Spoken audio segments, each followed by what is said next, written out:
Good morning, evening, afternoon, boys, girls, in-betweens, none of the aboves. This is Admiral Price with the Warrior of Sparta. Hello. Malekith. Hello. And Lionheart. Hello. Bringing you a review for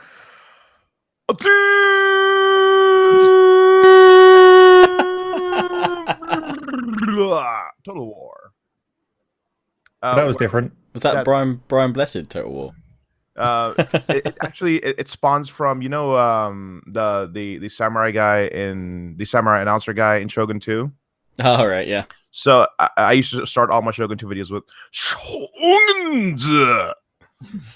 It just kind of went from there. But yeah, we're going to be bringing you a YouTuber review for Total War Attila. We are also waiting on our Australian friend, the one, the only, the Legend of Total War. However, he is a little bit late, so he may be joining us a little bit later. So let's, because we are on a little bit of a time limit, let's just jump right into it and get some opening first thoughts from everybody on what their first impressions of Attila really are, their impressions of Attila overall really are. So if you would do us the honors, Mr. Lionheart. Okay, well, I'm just going to kind of copy and paste some of my thoughts that I actually did in my own first impressions video for Attila.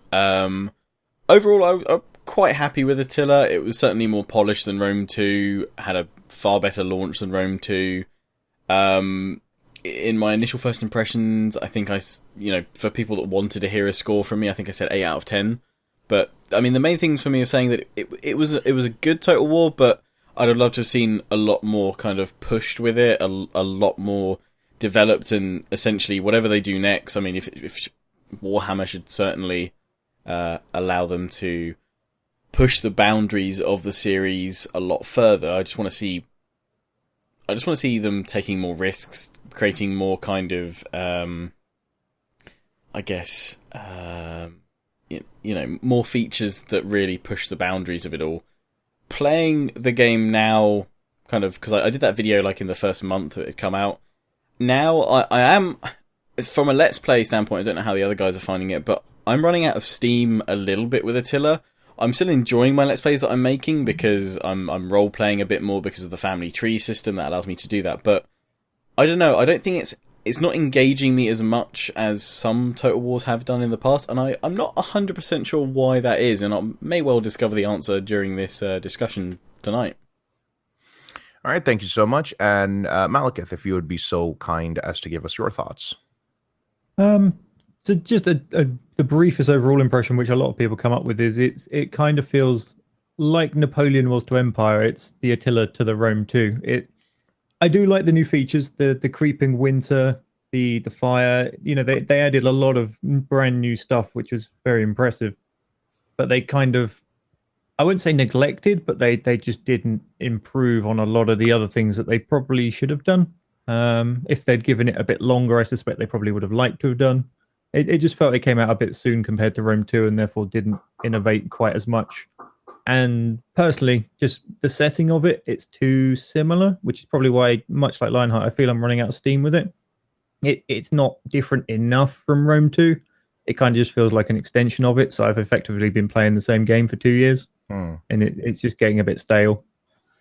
So it wasn't really like Fall of the Samurai to Shogun 2, where you had a whole guns versus swords mechanic. Oh God, delivery has to come now. But it wasn't like a whole guns versus swords mechanic. It's just kind of all the same mechanics, just a different era. Yeah, it's more swords, shields, bows. I mean, it's why I worry that everyone's so obsessed with Medieval 3, because again, it's not a huge jump forward technology wise. I don't imagine it'd be massively different, but I'm sure we'll discuss that at the end. Okay, and thank you so much. Monsieur Warrior of Sparta, if you will, please. Yeah. Difficult to sort of come last to this one because a lot of things have been said by Lionheart and Malekith already, really.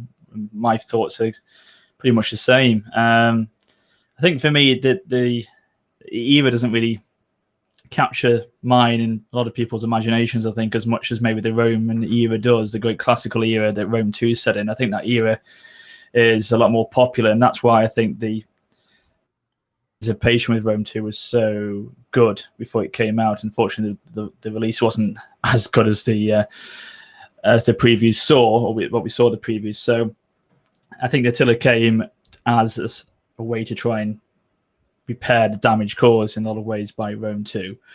And even though it did do that in some ways, I just don't think there was much of a change in terms of what it offered from what Rome 2 offered in a lot of mechanics of the game, a lot of features of it. So for me, it's like what Lionheart and Malekith has said. The campaigns are good. I'm doing and I'm enjoying them, especially the challenge of the Western Roman Empire. But in terms of its playability or its longevity with the actual campaigns and going on and keeping me entertained, I don't think it will do as much as previous Total Wars have done in the past. So to be honest with you, a lot of what's been said by these guys already is what I feel. So yeah, that's all I can really add to it.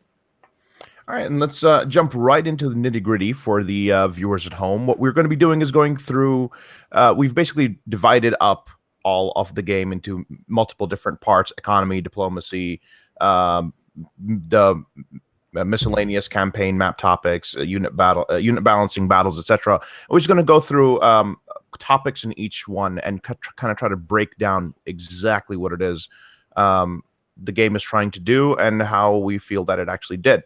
So let's jump into the economy and to the provincial system. So Rome's provincial system had, some had 2 regions in a province, some had 3 regions in a province. And the edicts as well were limited only when you could, when you conquered the entire province. You couldn't just, if you had like if you had 1 region in a province or 2 regions in a province, it wouldn't allow you to give the edict. Attila changed all that by uniforming everything to 3 regions in a province, and you can give edicts even if you control just 1 or 2 in a province. Do you guys feel that overall the overhaul to the provincial system was needed, or do you think it was messing with a formula that really didn't need very much of a change? I'll jump in if that's cool. There's some parts about the provincial system which I really like, and I was quite happy to see it kind of come back in Attila. But to me, honestly, having the ability to issue an edict with just 1 territory kind of makes no sense, or it really reduces the impact of. I mean, in Rome 2, I remember some of the kind of the previews. We're talking to the developers about the new provincial system. Was that it gave you a kind of a dedicated path of where you'd need to go with your conquest, because you'd want to conquer all 3 regions or both regions in a province, so that you could then issue an edict. In Attila, you don't have that because it doesn't matter. You can just claim 1 region.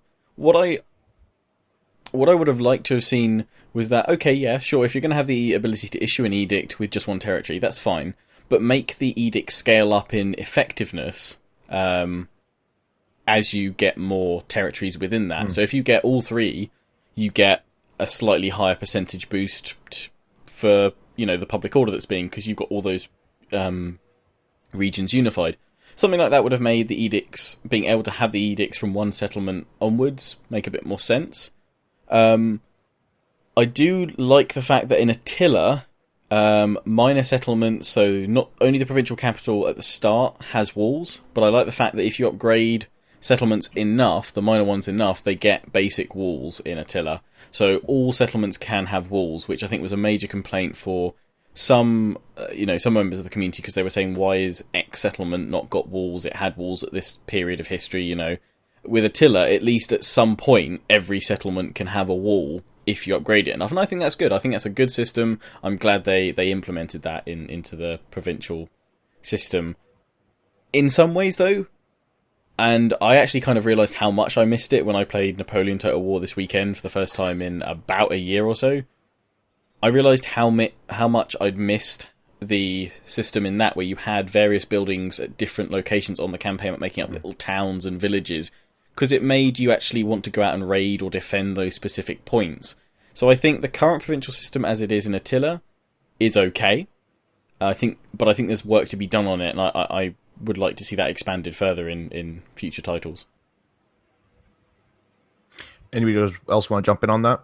Yeah, expanding on the thing with the buildings being like, as again with Napoleon, the sort of certain buildings being out in the fields, don't necessarily like that for all buildings, but certain things I think should certainly be there. So like mines, you're not going to build a city right on top of the mine. That would be out sort of slightly further away. And I think what that would also encourage is not just running around with a full 20 army death stack. You would actually just have a little force that runs in, raids the crap out of it, and runs away again, which to some extent might also make those units that have the raiding ability actually useful. Because, I mean, for me, I've seen them units and you go, oh, I'd quite like that, but they're too weak to be an army on their own. And if you've got to go for a full army, you might as well take the place as opposed to just trying to raid it. So they seem to be a nice idea, but they're hampered by the way the map's implemented, I think. With regard to the edicts, I don't think it's such a problem that you can issue them when you don't own all three, because you have to have a governor in there, and it sort of lets you tie off. I mean, okay, with a smaller empire, sure, it might give you a big advantage, but once you start getting to the point where you can't have a governor in every province because you just don't have enough governor slots, having that frontline governor put down an edict to try and help you hold it through the whole religious turmoil thing while you're trying to capture the other bits is quite an interesting trade-off between having him further back, generating you masses of money. So I quite like the way they've done the not requiring the whole province to have the edict going. I think edicts are more worthwhile on Attila. I think they hold more of a weight behind them, I feel. So having the ability to put an edict in place when you haven't got control of the whole province is needed more, I think, in Attila than it is in Rome too. So I think that's why I feel they've allowed it to be the case where you don't have to have it when you have the whole control of the province. You can do it with just one or two because it's needed more. That's my thoughts. But again, you know, it could be streamlined a bit better. I like what you said about, especially Lionheart and Malekith, about the fact that, you know, when you had a mine, when you had some outpost, it was something visually represented away from the city on the previous Total War games, which meant that you had to have a bit more influence, or also a bit more. It's more of a point of going out and raiding those areas. But in Attila, it doesn't really have that sort of aspect to it, I don't think. So, yeah. Just want to add one extra thing. I guess it kind of ties in with that. It just feels the armies have too much movement. From a large portion of the map, you just go city to city to city. Yeah. But then when you get too far to the east, it goes the opposite. You've just got miles of walking before you hit anything. Is Shogun 2 very much like that, where you could not like that, but in terms of like having a fishing village where you can go and raid that fishing village and things like that? Is that right? And Shogun 2 was kind of in between Napoleon and Attila or Rome 2 in terms of where the buildings were placed, in that there were a lot less buildings in the province, but the province specific buildings like the farming and the special resource and the fishing, the port, etc., they were outside of the city, and so you had to defend those points. That decentralized like structure to it, that's something I'd like to see again, but I think there's room for both of that and the provincial system that's in there. But I mean, yeah, as I said, personally, I mean, don't get me wrong, I don't mind the edicts from one settlement, but I think some reward for the player for kind of capturing all three or in a province, I think, just like only like a couple of % personally, or even maybe if you only have one region and you do activate an edict, the potential for it to actually increase corruption or something like that, because you're trying to perhaps influence more control on a region when on a whole province when you don't hold the whole province or something like that. But I mean, what Malekith said, I definitely like the idea that you can, if you need an extra bit of defense, you can plop a governor into the garrison and you get like a pretty decent sword unit. Unless you're a barbarian, then enjoy your 14 melee attack for your bodyguard. All right, so we've covered a good portion of the provincial system overhaul, but now I think this is something that I'm really missing Legend of Total War on, because he would rant about this particular topic. Let's go on to the buildings. So in starting from Empire, we saw a major shift when we went into the Warscape engine away from the old Rome 1 and the Medieval 2 system of buildings, which was you can build whatever you want, it just depends on the order, to the very specific set number of buildings you can have in any one settlement. I think if this would be a really good time to both comment on that every major settlement has 6 buildings and minor settlements have 4 building slots, as well as the balance of the buildings. Do you guys prefer the old system in Rome 1 and Medieval 2, or do you prefer the new Warscape system that's been in place since Empire?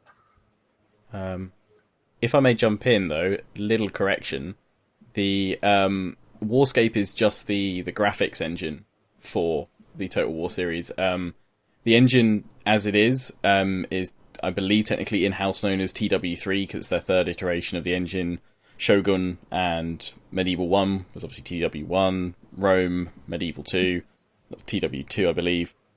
And obviously from Empire onwards, we've had TW3. Now, Warscape has been prevalent because I guess that's what the developers talked about when they were mainly trying to probably promote graphics or something like that. But Warscape is the kind of the modular graphics engines. The whole engine, from this is from what I've understood anyway, talking to developers at various events and stuff. But Warscape is the engine as a whole. TW3 is modular, so when they say that they've upgraded the engine, they most likely have. They've taken a module out, they've tweaked it, they've refined it, and they've put it back in, as it were.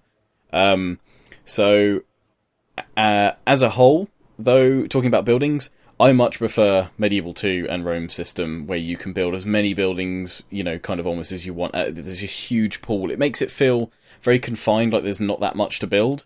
Maybe that means that you have to specialise more, because you're running a limited pool, so every building that you place counts, and you have limited space for that. But I'd prefer, the freedom to build a lot more within my cities. Maybe they can kind of combine that with a hybrid provincial system, as we mentioned before, having some buildings out on the map that you can upgrade from there as well, and not just in your capital or something like that. Because, as you say, at the moment it seems too confined, doesn't it? I think when you said in Medieval 2 particularly, you had the whole array of options you could choose from for buildings, and it gave you the freedom to be a bit more adventurous with how you wanted to play your campaigns, maybe, because now you are confined, as you say, to those set structures of buildings, and it seems to be a bit more rigid. And I don't know, I prefer the more free aspect of it in Medieval 2 and things like that. It'd be interesting to see how they do it in Warhammer, to be honest with you, because again, you could have different factions. Maybe like the Empire would have set structures and set ways of doing it. Then you could have a more random sort of aspect of building for your greenskins, things like that. But again, obviously that's just presuming. But I don't know. It'd be interesting to see what they do in Warhammer for that part of the game, really. I don't personally have a problem with the new system. I actually quite like it. The sort of the limited thing for the cities. What I dislike is the number of buildings that are pretty much compulsory, which therefore makes it feel restricted. So you have to have a farm, you have to have whatever the special resource for that province is, you have to have a sanitation building. There's these sort of little list, and by that time you're down to sort of 3 that are actually an option for the other slots. If they found some way of getting around that by, I don't know, maybe say like the farms, for example, shift that as the building outside the city so it doesn't take up a slot, but then it's raidable, that would give you the flexibility you need for your cities without letting you just go, I'm going to have everything. But I do like the limitations, but at the moment you're forced to have so much stuff that it is overly limited. There was. I remember there was a point in my Western Roman Empire stream where I pulled out an Excel sheet and started entering all the numbers. And I mean, to be honest, for a moment there, I had a little bit of a nerdgasm. Just the amount of trying to figure out all the best combinations and the different multipliers, the multipliers of the multipliers, and etc. But I do sympathize with the opinion that, if I'm going to have a giant empire, I don't want to be limited. I don't want to feel limited to having, 6 building slots in my building. I can own 100 provinces, but I can't put more than 6 buildings in my city. That's it. It's like Rome. I always felt really robbed when I controlled Rome. in Rome 2 when you could only have 6 building slots. You technically had to, if you wanted to have the historic, Pantheon, Circus Maximus, the Colosseum, things like that. That with 3 of your building slots done. And I don't have to change good word like that, but literally, if you wanted to have those specific buildings in your actual city of Rome, that would cost you a number of the building slots, and then you'd feel like you couldn't really maximize on what the city of Rome was in that time. And having 6 building slots for there was just too. I'm sure there's something they could do with the governors. If they have a near end tree thing that adds building slots, sort of, I don't know, like a key figure that's. Yeah, he's developed that city and got all the construction traits, like things like that. Grand architect or something. He has a building change. Yeah. But it would have to lock to the city that he's in at the time, so you don't just jump him around all of your provinces. But it would give you some sort of background story to he was the epic governor of Rome, and he built extra thing for us. There was great emperors and governors at the time, especially emperors, who were great architects for like Augustus and Justinian for Constantinople. These people were known for their great works and their great construction works in the city. So you should have that sort of ability to have those skills, those trades, and that could then develop into building slots within the game, I suppose. But maybe it's limitations for what the engine can take. I don't know. Be nice to see.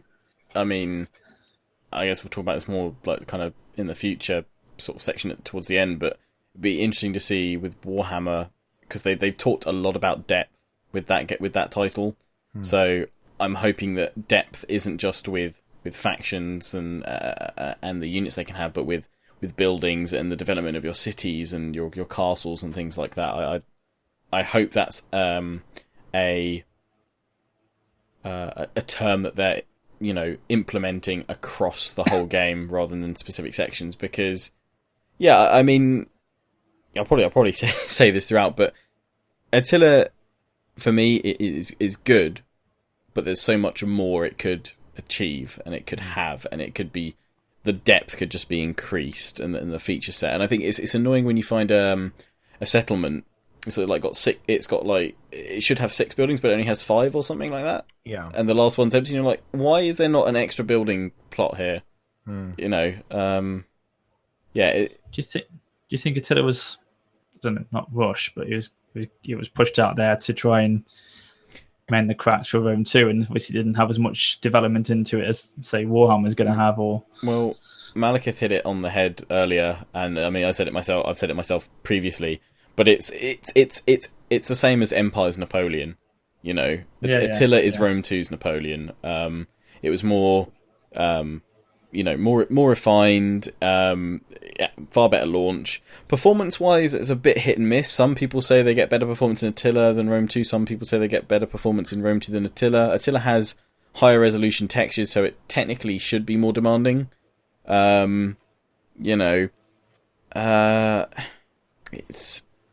It's hard to say, but it is definitely that, a standalone expansion as Napoleon was for Empire. It fixed a lot of the, the bugs and the glitches that you saw with the previous title, but didn't necessarily.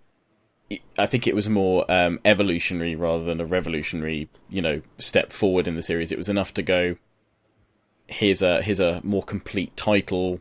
Let's set it around Attila so that you have some kind of story or almost narrative arc to it and focus to the game, but it's not really pushing any boundaries. It's playing it safe. Yeah. Going back to the question about the provinces, I think one of the things that we're kind of skirting around, but we haven't really hit on necessarily, is the idea of population is now completely missing from Total War since Shogun 2. From, I think, Rome 1, Medieval 2, and Empire Napoleon, there was the idea that there's a certain population that is in your province, and as the population grows, the more you can build the settlement. We have this concept of growth in Attila, but that never goes down. It mostly just goes up. Even if you have negative growth, you don't start losing your buildings or losing your population. It just stays stagnant where it is. And in the previous iterations, you would get extra hamlets. For example, in Napoleon and Empire, or you would be able to upgrade your settlement to the next level in Medieval 2, and that would open up more building slots. What do you guys think about the population mechanic as it exists in Attila right now?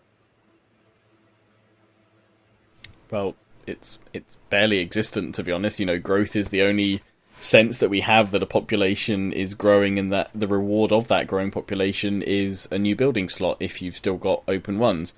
I mean, I would love to see, in that sense, a complete return to Medieval 2 system where you felt like you had loads more detail. When you went to the settlement management panel, you got so much extra detail. You got telling you what the tax was doing, what the public order was doing, and all the different modifiers, whether it was religious unrest. Empire was like that, though.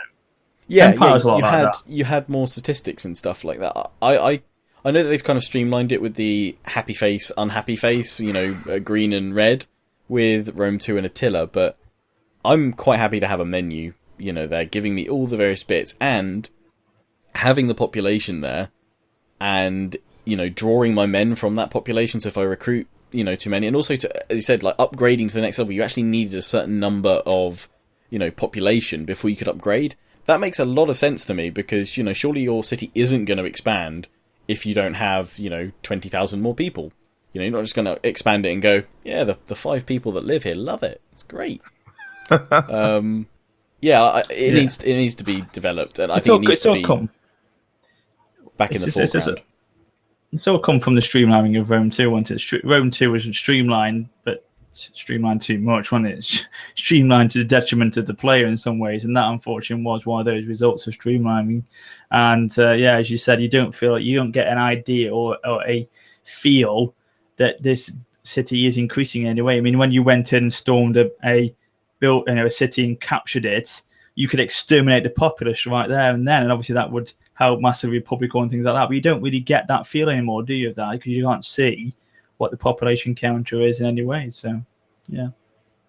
And it's weird though, because you have immigration as a factor in this. You can't see how many people that represents. You just have a percentage that is immigration. It'd be nice to see that it's 2,000 people are the immigration factor for a certain province that are moving around or fleeing war-torn areas, because it's like they've got the final presentation piece there, but they're not showing their, like, they've got the sum, the result, but they haven't got any of their workings out of how they got there.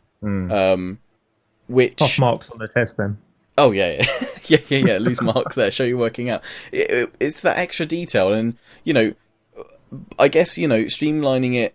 Is that a bigger question though that we perhaps need to answer? Is streamlining it? Are they doing that for to get new players in, or just to make it a quicker, faster paced experience for a turn-based RTS hybrid?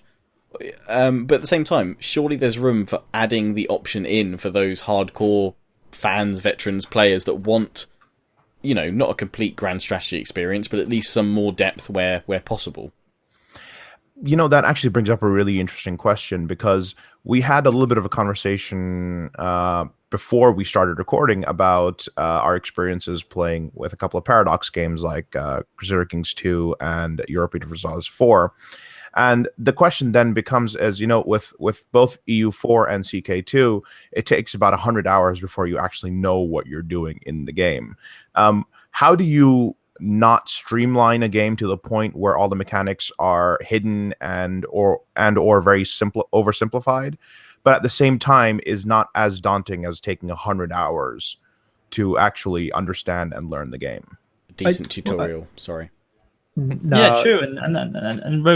And every game before Rome 2, I find had that lovely balance to it. I think it was so difficult to work things out sometimes. Nothing was very clear. The family tree was non-existent, but the political mechanic was appalling, really, when you think about it. It was not clear in any way, and the whole game just felt not finished. But before that, in Empire, I thought it had a lovely balance between strategy and a new player coming to the game and going, right, there we go, I'll pick it up and I'll start playing this. It didn't take that long. And as Lionheart just said, a tutorial could have really covered it off in about an hour or so, I think, really. To be honest with you, I think it's quite clear. Sorry, Monica, I know you go speak now. I was just going to say, looking at Crusader Kings in Europa, that is definitely, you need to put sort of 50, 60 plus hours in to fully understand their concepts. And even then, there's stuff hidden away in weird menus. I think Total War's been going the opposite direction. They've been streamlining stuff. They've been making it high level. I mean, you only have to look at the tax system. Corruption as a system, I can see what they're going for with it. I'll slot this in here now as it's part of the economy. So the corruption stops you having the steamroll empire thing, but they've dropped it in at an empire-wide level rather than having it at a province-specific level. Then you drop in a governor or an agent on a specific province, and for that province it will lower.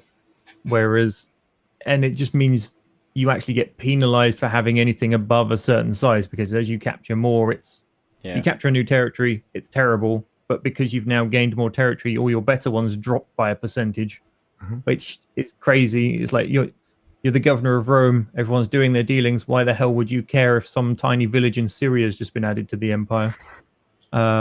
Which is why I think they should probably revamp the corruption system to be, I don't know, relative distance from your governors or relative distance from your capital. And, corruption goes up the further away you get. But I mean, it's kind of odd that they've separated out into this provincial system that they have now, yet they've then uniformed everything to be faction wide for taxes and stuff. And that's what I liked previously in all the previous Total War games, where you could set it per castle, per city. That makes a lot of sense to me, because you change that depending on the public order and civil unrest of a settlement. And again, corruption, I'm getting absolutely just I'm actually managing it now. It's actually, the corruption mechanic is forcing me to create a better economy and actually place buildings more strategically and build buildings that work together to give percentage bonuses for industry or commercial stuff. So the corruption mechanic is forcing me to build a better, more solid economy, but when it first hits, it's huge, and having it faction-wide, and there's no real way of dealing with it, to be honest. There's a few technologies and a few skills that your generals can get, but that's not like a total reduction across the whole corruption penalty. It's like just for that specific amount. There's actual traits that things like the Emperor for Rome can have, where it increases corruption rate up. So it makes it even worse. I think you go from minus 80 to minus 90. Yeah. I mean, I've seen posts though on like Reddit and stuff where people are saying, "Yeah, we get that Rome was a corrupt empire, but it surely wasn't 90% corrupt across the whole bloody thing." It's some people are finding it crippling, and there's definitely fine tuning that needs to be done there, and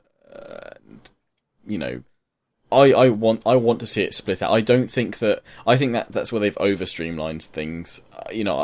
I think there's room for players to appreciate and accept the little detailed bits of managing your economy a little bit further, and surely they could put an option in where you can choose at the start of your game, perhaps if you want to manage by province or per city, so that would actually unlock the tax system and things like that from being a provincial slider or a faction-wide slider to city by city. I don't think that would surely be too hard a process to implement. You could scale it with the difficulty setting you pick as well. Because that someone brand new to the series isn't going to roll up and go, "Oh, legendary." Yeah, surely you could unlock more options or less streamlined features and details depending on... Maybe you can have two different games. You got two different, a full campaign sort of style game or a lighter version of the game. Different players need. Well, it's like the battle realism that you get for battles. That adds in kind of, for the hardcore veteran fans that don't like any mini maps or any, very little UI, that really like just to get immersed into the battles and play it, as a, more difficult level with, I guess, the minimum amount of information, whereas it would be opposite, that if you wanted to play on the maximum difficulty, you'd want to get as much information or as much control over your empire and your cities and things like that, and as build as many buildings as possible within, the slots and what have you. But, I guess streamlining is aimed at getting more more people to play than the existing players back. I don't know. Okay. We've been going on, I think, like almost 35 minutes, and we've just covered the economy. So, I definitely underestimated the amount of time this would take. But I saw that when I saw the list. I thought, oh Christ, it could be here for 4 days. I'm wondering if this will end up being a multi-parter. Yeah, let's do a conference about Total War Attila in 1 hour. Yeah, Rome wasn't built in a day. And reviews of Rome weren't built in a day either, No. apparently. In an effort to at least get through 2 sections or 3 sections, let's just lump everything that's in diplomacy together. Well, actually, no, because it's actually really important. The diplomacy in Total War is the middle child that nobody really talks about and blames everything on. You know, the black sheep of the family. And yet it still requires a lot of tweaking to, I think, create a really engrossing campaign. So let's just jump right into it and talk about the war system as it exists right now. I was going to say, the one thing I'll say very, very quickly straight away is the fact that I do not like the fact they've taken away the fact you have not got a diplomat on the campaign map anymore. You know, you can actually have an army or a faction at one side of the map, and okay, you send one little ship across to the other side of the map, you go away again, or you open a trade with someone, and then suddenly you know about a plethora of other factions around the map, and you can just talk to them without even having someone there to open negotiation with them. It's just so convenient now. I mean, this before you had to have the purpose of diplomats to try and open negotiate. You had that element of realism there. Now I don't like it. How it's so easy. How it's so just. So what you're really asking is, does Attila have an Android or Apple phone for all of his diplomacy? Yeah, you may as well have bloody an email address or something. I mean, Empire, it kind of made it seem like they were trying to simulate like a consulate sort of effect, where you most likely you'd have an embassy, in the key cities of other factions, which is starting to establish, which makes sense. But in ancient Rome, you'd send an emissary, you'd send a diplomat to that might be with like an armed guard or an escort, or with merchants and trade and spices and gifts of gold and wine. Even had that and the actual the Carthage campaign. You even had that in the trailer. The fact they took they sent an emissary. I think they've. I don't know if perhaps it's a bit lazy, but they've left that system in from Empire. I think it was okay in Shogun, because I guess because it's a civil war, I guess you'd assume that they had a network already sort of there that they could work with. You could quickly send messages around, or advanced times, isn't it? Really? But I don't know. Not in very more medieval. Obviously, no, it kind of sounds like that could have been an agent. I mean, well, you had a dignitary, didn't you, in Rome too? But it wasn't for talking to other, discussing diplomacy with other factions. It was, public order bonuses, or converting, or even assassinating and bribing, killing people. Yeah, that diplomacy, eh? Yeah. But I guess looking at diplomacy itself, the options have got less and less with Total War. And it's a feature that I see screamed out by everyone, and I want it as well. The ability to ask, give, or trade regions. Why did that disappear? Did it disappear in Shogun 2? Because it was there in Empire. It's not in Shogun 2. Was it there in Napoleon? Isn't there a couple of words that makes all of this kind of irrelevant, though, which is, what is it, Great Empire, or whatever it's called, the minus 100, you can't do crap. Oh, right, yeah. Like, here, let me give you 10,000 gold for nothing. Nope, we don't like you. What? They know how to hold a grudge. The thing is, you can kind of gift regions in Attila to hoarding factions, can't you? And that's it. if they're in your land. If they're stood in it, yeah. Yeah. It's like, please come stand here so I can give you this. Like, no, we'll just declare war and get slaughtered instead. I love the ability though of like dealing. Instead of, I guess it was kind of before you could make vassals in previous games and what have you, but it was nice that when you were absolutely destroying another faction, you could say, right, well, I'll have peace with you, but I want 20,000 gold and I want 3 of your top earning cities. Bend the knee or die. And sometimes as well, you could trade I'd often trade regions in Empire for technology with Russia. They seemed very keen to trade certain small settlements that I could then set up little bases of operation in the east for, fire by rank or something like that. I want to see that feature back. I think it's a valid feature to have. But at the same time, while they've got less features, they haven't really added any more in either. So diplomacy. Streamline. Sorry, can I just bring up a great quote from one of the devs here? So I raised the point that at no point will they give you peace. So like, say, go to any of the other games, Crusader Kings and things. You're absolutely smashing them. They're at death's door. You'll go, all right, I'll take these 2 and keep these. You can have the rest back. I don't care. And they'll be like, okay, thank you. Please, we'll be your best friends. In this, there's like, no. And I pointed that out to the dev, and they went, well, it's called Total War for a reason. It's like, well, if you're going to take that stance, why even bother with diplomacy to begin with? It's like, do it properly or don't bother. And don't hide behind, it's called Total War. I feel in that sense, it really is the neglected middle child of the franchise, in that, you don't put any work into it, and then when people complain about it, you're like, well, I didn't put any work into it in the first place, right? But in a sense, going back to the diplomat thing, one thing that EU4 did that I think really worked with the diplomats is that you had a like 1 or 2 or 3 diplomat slots, and then you could send those diplomat to certain nations on missions, but you couldn't open diplomacy with everybody at the same time. And they had a travel time. Exactly. They didn't magically appear. Yeah.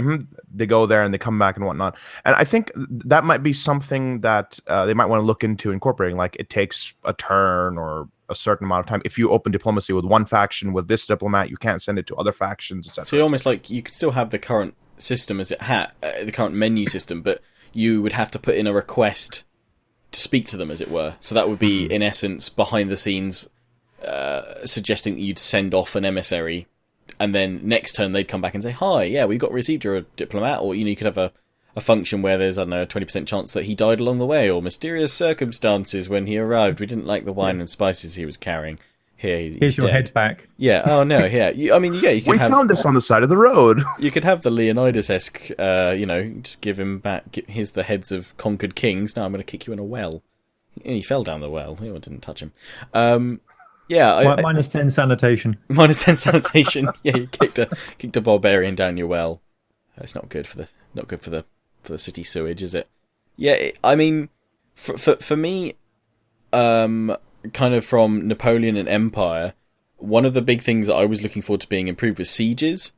And I never really thought about diplomacy, but too much, because it seemed okay.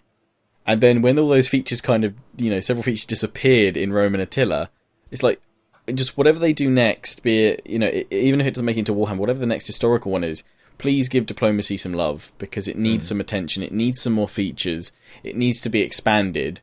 It doesn't need to go crazy with hundreds of options, but a few more, and bring back a few as well, would make a world of difference, I think, because all you really do is ask for trade, maybe trying to extort some money when you're looking for peace or something like that, or calling your allies to war. 3 options out of a whole system is what you're using it for. If they'll even take trade agreements. Yeah, exactly. Yeah, which they don't. Here, have a wife. It's like, I've got a trade good you don't have. You can get some money. Nah, don't feel like it. Don't like you. You're only trustworthy, not very. Oh, the buying and selling of wives is definitely a appreciated added feature. Yeah. I like the role playing element of trying to get a good dowry for them as well. Mm-hmm. Sometimes those barbarians are just cheapskates. 300 gold, seriously? She's marrying your son and heir. Not cool. Barbarians, not cool.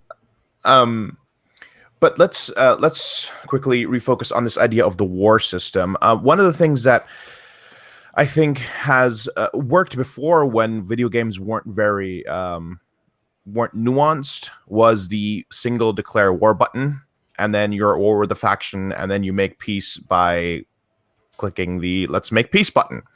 But now we see declarations of war and war systems being done so well and in different, more complicated ways in other games.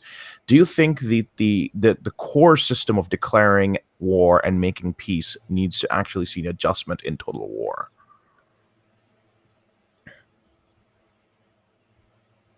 Yes. Again, I think there could be a few more options to it. I know that when you declare war on a faction, or you essentially have the option to drag all your allies in or none at all. It'd be great to checkbox a few of them to bring in because you can see that they have bad relations, rather than dragging them all in and risking some, because then you end up losing a really good ally or a tributary state, and that really weakens your position overall. Where you'd be like, actually, I'd rather not call you to this war, but I need some allies, I need some guys backing me up. But the option is have some guys back me up, and then lose half my allies and potential tributaries and income and trade and what have you with that, or none at all. So, I mean, you have to essentially declare war with no allies, and then try to go around and bribe them all to join the war, which costs you even more money. Malekith, you wanted to say something? I think he covered it, to be honest. Yeah, I think he's great. One of the things that I'm kind of getting at is that, and I'm going to constantly do this with the EU4 and Paradox comparisons, but with EU4 you have the war score system as they have it, and every war has a goal, and you're either achieving the goal or you're getting farther away from achieving the goal. And after a certain point, factions no longer want to be in a war for a long period of time, or war becomes more taxing on them when they're in multiple wars at the same time. That system of dynamism within the wars creates for a lot more, I think, engrossing mechanics. And I feel that one of the things that Total War is lacking in general is the less black and whiteness of war.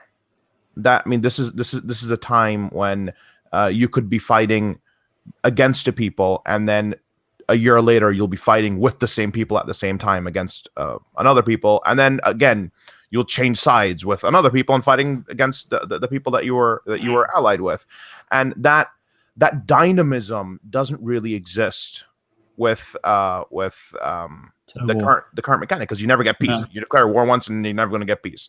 The assassins are never going to take peace as long as they have their 90 satrapies.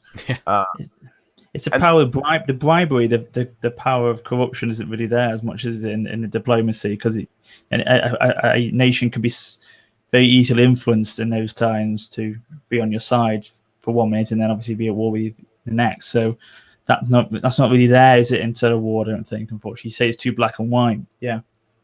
Especially with the satrapy system. I mean, if you've actually crushed the master and then you go, hey, don't be their satrapy anymore, come join us, they're going to go for that if you're stomping around in their land, slaughtering everything in sight. But that's not even an option in this game. Definitely. Yeah, that's very true. The kind of, instead of having to conquer a satrapy, just bribing them to come to your side. That would be definitely a very welcome mechanic. Do you guys feel the AI is aggressive enough in pursuing its wars? It's super aggressive to the point of, let's just throw everything at them and raise everything around them and destroy any potential chance of them expanding out. I mean, it's not necessarily clever about it, but it's certainly gung-ho enough to go, I'm at war with you, let's kill you. But one thing I have repeatedly is they will attack the city, win the battle, then just wander off. Even if it's the town I've just taken from them, I've got no other forces in the area, they will quite happily leave that town there alive in ruins, but not burn it down and not try to take it back. And it's just like, what are you doing? Take your city back. Confused. Yeah, and the where they're just very happy to sack a city again and again and again and again every turn and never take it back. I mean, Don't forget standing outside raiding it if they don't have an onager. I mean, technically at that point, they'd probably wait a few turns before they sack it again so they get more money, but at least they know that they can get more money out of either sitting there and raiding for a little bit, or coming back and sacking. It's just they sack too much. I know they tried to reduce the amount that settlements would be raised within the first 100 turns, didn't they? I mean, I think that's a feature that doesn't actually kick in unless you restart a campaign or start a brand new one. And mine have been going since day one, so they're not really benefiting from that. And I haven't had a chance to start any other series in my spare time to really see how that goes. I mean, have you guys? Has there been an improvement or not really? I've not been started one again, so. No, I've not started one. I know mine's just 90% wasteland. I started an Eastern Roman Empire playthrough after after patch 2, and I can very confidently say that did not happen. No. The entirety of the West is a barren wasteland. It's really like a nuclear holocaust that took place over there. I mean, I get that this is more of a survival game than an empire building game, and I actually quite like that. I like that they've actually tried to change the whole focus of a Total War game. It actually, the corruption mechanic is a good point of this. It's not about building a big empire necessarily. It's about, all the objectives are survive until this date. I like that, but it's like it's being forced down your throat with no option to breathe in between. Yes, by all means, let the hordes, let the Huns, raise a settlement. But it's a bit weird when the Franks go and raise my lovely Saxon city or something like that. Did it smell? Was there something wrong with it? Was the sewage bad? I think they did a good job of giving it that oppressive feeling for the first, I don't know the number, but there's like X turns, and then it kind of turns. Like you're big enough to be able to hold yourself, but no one can really do anything because it's winter 3 months of the year. A huge portion of the map, and everyone's dying of attrition. The other corner's got desert, so everyone's falling apart unless you're the Sassanids.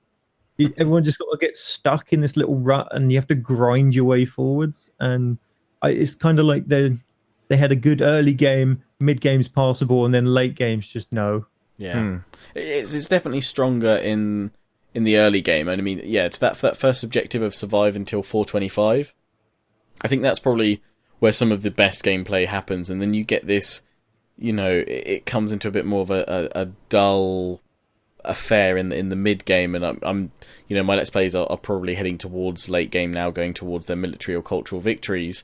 And, normally this would be where I'd steamroll through. The corruption mechanic is kind of keeping me in check a little bit, because I don't want to expand too much, because I'm going to get wrecked by that high percentage. So I'm having to rebuild my economy. But it's more of I'm just going to have to sit here for 20 turns, rebuild my economy, and then steamroll through it. It's like they've thrown a log in the middle of the road. I'll get over it in a minute, but, it's still the same bit of road the other side. There's no yellow brick golden path of glory and, I don't know, sweets and chocolate. Not helped by the AI's continued ability to spam out full stack armies in 2 turns with gold upgrades and hire 7 mercenary onagers from the same province in a turn. You must be managing those traits pretty darn good.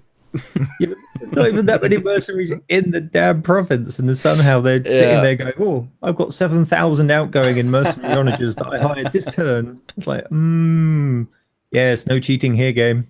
Yeah. I think that the most fun I've had in a Total War game for a while was definitely those 20 or 30 turns where Attila's parked 6 of his elite stacks in and around Mediolanum and dared me to declare war on him. That was really, really fun. And dealing with those Hunnic stacks, the battles that happened, and recovering from his raising my settlements, that was fun. The moment Attila died, the game became a giant slugfest. It was just not fun anymore. It's kind of, once you kill Attila, Total War Dark Ages survival gritty Huns are here flaming burning game. Let's admit it probably does a very good job of showing you what it was like at that time period. I mean, it is nice and gritty. It is nice and dark. The settlement burning and plague and pillaging and sacking and razing. The nuclear bomb-esque razing of a province fire effect is nice, and it shows that there's a lot of destruction going on. And I think it's a valid mechanic they've got in there. It's just a bit overused by every faction. Whether you're a horde or not, it's kind of like they went, "Oh look, shiny new option. Let's press this every time." Though sometimes I do have a little smile on my face where I see an army take a settlement, and I'm like, "Oh, what are they going to do with it? Oh, they've sacked it and they've buggered off." And then next turn, "Oh, they've raised it, you dicks! I was just going to reinforce that province." Well, we are running on an hour here, so. We're not even done with the diplomacy section, unfortunately. So much to do. Quarter of the way through the topics. Yeah, there's a quarter. So, I don't know. Do you guys want to meet again next week, or what do you want to do? Yeah, we can do, because I'm actually dying of heat in here. I could also agree that a fan right now would be much appreciated. It Yeah. probably helps break this up a little bit into some of the topics as well for the audience to digest. Yeah. Well, I guess I'll send emails out to see if we can do similar timings next week. But that is it for this time, anyways, for part 1 of the Attila review. Yeah. That sound effect cue.